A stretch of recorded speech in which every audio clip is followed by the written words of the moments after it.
اعوذ باللہ من الشیطان الرجیم بسم اللہ الرحمن الرحیم۔ ناظرین، پروگرام ہے خبر کی خبر اور میں ہوں آپ کا میزبان اسامہ اعجاز۔ اور ناظرین، آج کی سب سے اہم اور سب سے بڑی خبر ہے کہ آئی ایس آئی، جو کہ اس دنیا کی نمبر 1 خفیہ ایجنسی ہے، اس کے سابق چیف لیفٹیننٹ جنرل ریٹائرڈ فیض حمید صاحب کو فوج نے ہی اپنی تحویل میں لے لیا ہے، اور فوج سے ہی اب کڑے احتساب کا ایک عمل شروع ہوا ہے اور کورٹ مارشل کی کارروائی بھی شروع ہو گئی ہے، جبکہ سپریم کورٹ آف پاکستان اعلیٰ عدلیہ کے حکم پر top city court of inquiry شروع کر دی گئی ہے، اور جنرل فیض حمید جو ہیں وہ پاکستان کی آرمی کے ایکٹ کے تحت تادیبی جو کارروائیاں ہیں وہ اب ان کے خلاف کی جائیں گی، اور اب دیکھنا یہ ہوگا کہ فیض حمید کا مستقبل کیا ہوتا ہے۔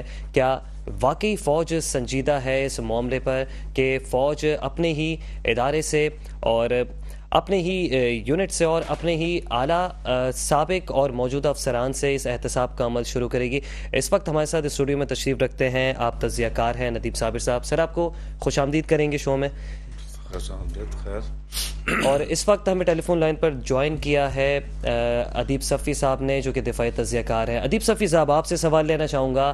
آپ پہلے تو یہ بتائیے گا کہ سر، آپ کو آواز کلیئر آ رہی ہے اس وقت؟ جی آواز آ رہی ہے، بہت شکریہ۔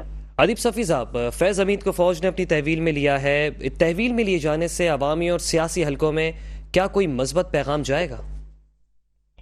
دیکھیے، بسم اللہ الرحمن الرحیم، یہ کافی دیر سے اس پر تبصرے ہو رہے ہیں اور میں بھی آپ سب میٹرو پہ بات کر چکا ہوں۔ یہ جو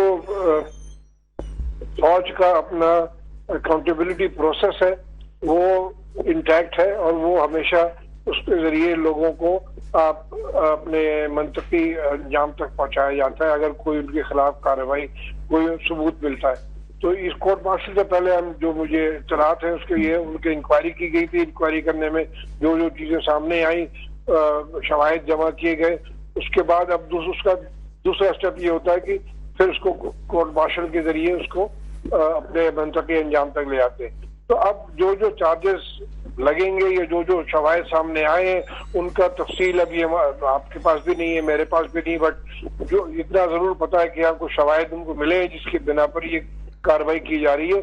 اس کے بعد جب کارروائی اس کا پروسیس ہوگا، اب ان شواہد کی روشنی میں جو چارجز فریم کیے جائیں گے اور اس کے جو پروسیس ہوگا وہ پروو ہوتے ہیں کہ نہیں پروو ہوتے،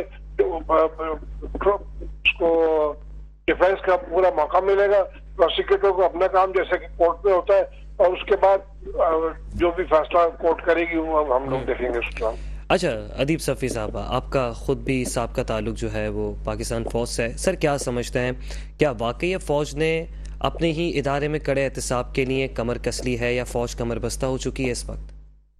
دیکھیے، یہ بڑا اہم سوال ہے، اور میں کئی دفعہ کہہ جو فوج کا جو اکاؤنٹیبلٹی پروسیس ہے، آرمی، نیوی، ایئر فورس، وہ ہمیشہ ایکٹیو رہتا ہے، اور ضروری نہیں کہ آپ لوگوں کے ذریعے اخباروں میں اور مختلف ذرائع کے ذریعے ان کو دنیا میں بتایا جائے، لیکن مختلف جرائم، مختلف کیسز جب سامنے آتے ہیں تو یہ کورٹ مارشل کا عمل جو ہے یہ ہوتا رہتا ہے گائے بگائے، چاہے سروس میں ہو، اپنا نیوی میں ہو یا ایئر فورس میں ہو۔